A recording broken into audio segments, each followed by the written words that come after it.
But it looks like cock. It looks like cock.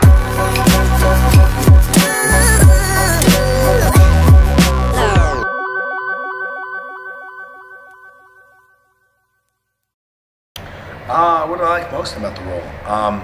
Well, it was the first time anyone ever offered me a television series, just flat out, like, would you like to be on my television series and play this part? So that was the first thing that I loved about it, because normally, you know, as an actor, you audition and you have to work very hard to just get your job. So that was a really cool part about it. Second, probably the most fun is, you know, Bob Morley was a friend of mine before I started on the show, so it's always great to work with someone who you respect and you know as a friend, but you get to actually work with them.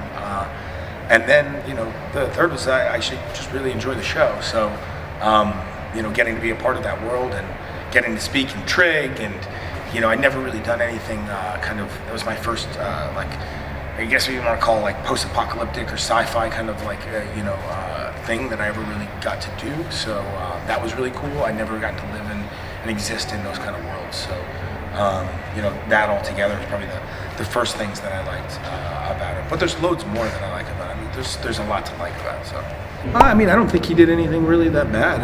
You know, I mean, to be honest, most of the bad things I think he did were kind of things that, you know, Sky Crew kind of dragged him into.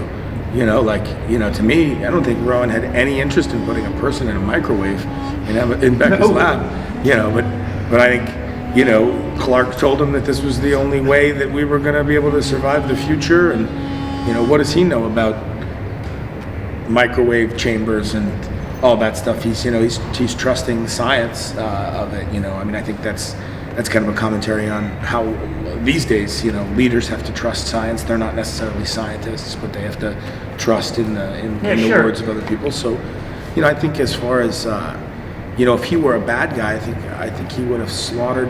I think if he were a bad guy, I don't think there would be a Sky Crew. You know, I mean, I don't. You know, based on. Well, it all didn't happen. Yeah, like, you know, he basically was the only thing stopping the Icenation army from killing them for like a large portion of the series so far. So, you know, to me, you know, I think it good and bad and whatnot. You know, I think, I mean, as the poster of the new series, you know, season 5's coming out. It says, you know, there are no good guys or bad guys. There's just survivors. We're all survivors, that's for sure. Oh, it's not true that I have played the role yet, or that I've been given the role yet. I'd be more than happy to play the role. I'm very interested in the part. It would be a very, really cool part to play.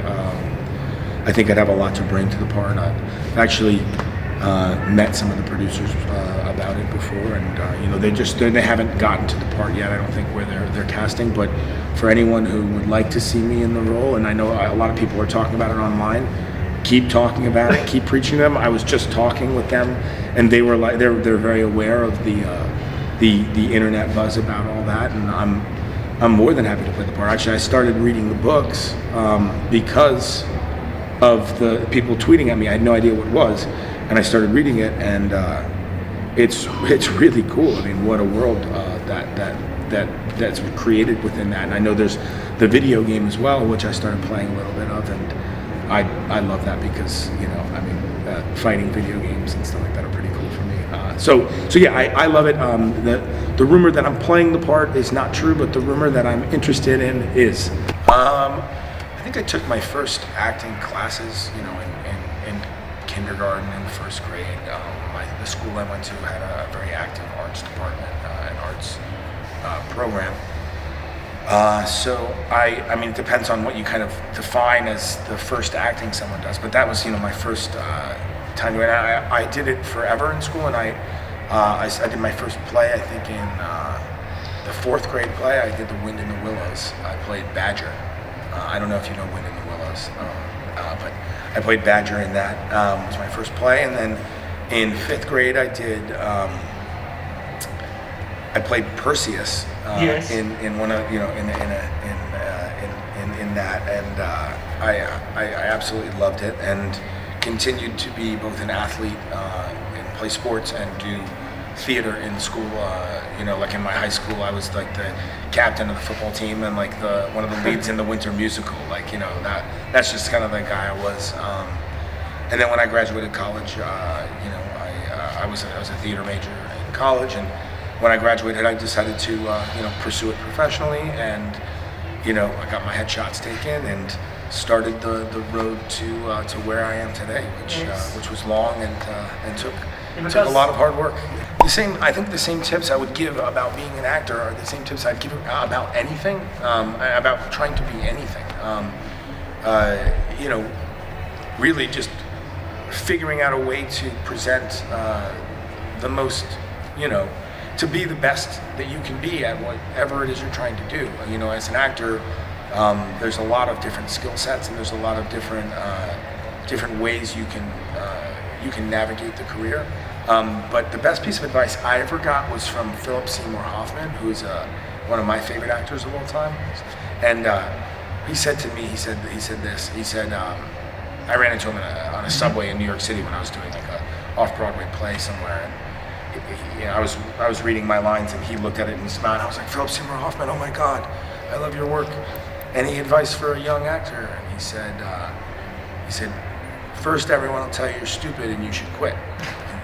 Then everyone will tell you you're brilliant and you should keep doing it. And then everyone will tell you you're stupid and you should quit again. And I think I didn't really understand it because I was young at the time, but I think what he meant is that it's, there'll be highs and there'll be lows in anyone's path to whatever they're trying to get to. But you can't let that, kind of take your eye off of the prize, and the prize being whatever it is you're trying to do. And so I really think, the only answers that I have in that is, hard work and dedication, and being willing to get up every time you fall down are the keys to any success. What do they say? Success is the meeting point of luck and preparation. So you can't really control luck, but you can control your preparation. So if you're prepared and you want to be a writer, then you should be writing. If you want to be an actor, you should be acting. If you want to be a journalist, you should be, it's just whatever you want to do. I mean, you want to be, when you want to be a chef, then you should be cooking, and that's I really think when you're young, you think you hope that there's some magic way beyond hard work to attain things, and as you get older, it becomes blatantly clear that is the only way, is to just not give up and to move forward. I know very little Dutch, but I've spent some time in South Africa working there, and I don't know if this word is the same word here as it is there, because some of the words are the same, and it's like not even like, I think it's like a little bit of a bad word, but it's not like too bad of a word.